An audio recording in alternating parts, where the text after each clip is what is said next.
కాకినాడ ద్వారకానగర్లో వేంచేసిన శ్రీ కనక మహాలక్ష్మి అమ్మవారి ఆలయంలో మార్గశిర మాసోత్సవాలు ఘనంగా ముగిశాయి. అందులో భాగంగా మార్గశిర మాసం అమావాస్యను పురస్కరించుకున్న అమ్మవారికి మహాకుంభాభిషేకం కార్యక్రమం ఘనంగా నిర్వహించారు. అమ్మవారికి నిర్వహించిన కుంభాభిషేకం సందర్భంగా ఆలయం భక్తులతో కిక్కిరిసింది. తెల్లవారుజాము నుండి శ్రీ కనక మహాలక్ష్మి అమ్మవారికి పంచామృతాభిషేకాలు, విశేష పూజలు ఆలయ అర్చకులు కొండవీటి బ్రహ్మయ్య శర్మ శాస్త్రోక్తంగా జరిపించారు. ఆలయంలో మహిళ వారి స్వహస్తాలతో శ్రీ కనక మహాలక్ష్మి అమ్మవారికి వివిధ పవిత్ర జలాలలో పంచామృతాలతో అమ్మవారికి అభిషేకించారు. ఆలయ అర్చకులు వేద మంత్రోచ్చరణల నడుమ అమ్మవారికి సామూహిక కుంకుమార్చన కార్యక్రమాలు వైభవంగా జరిపించారు.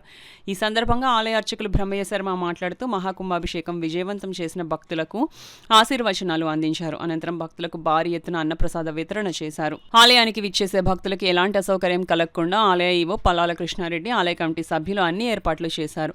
ఈ కార్యక్రమంలో ఆలయ కమిటీ సభ్యులు దమ్మాల జగన్, మేనిడి సత్యరాజు, ముళ్లపూడి రామకృష్ణ, దమ్మాల వెంకటేశ్వరం, మేనిడి గంగ పెద్ద సంఖ్యలో భక్తులు పాల్గొన్నారు.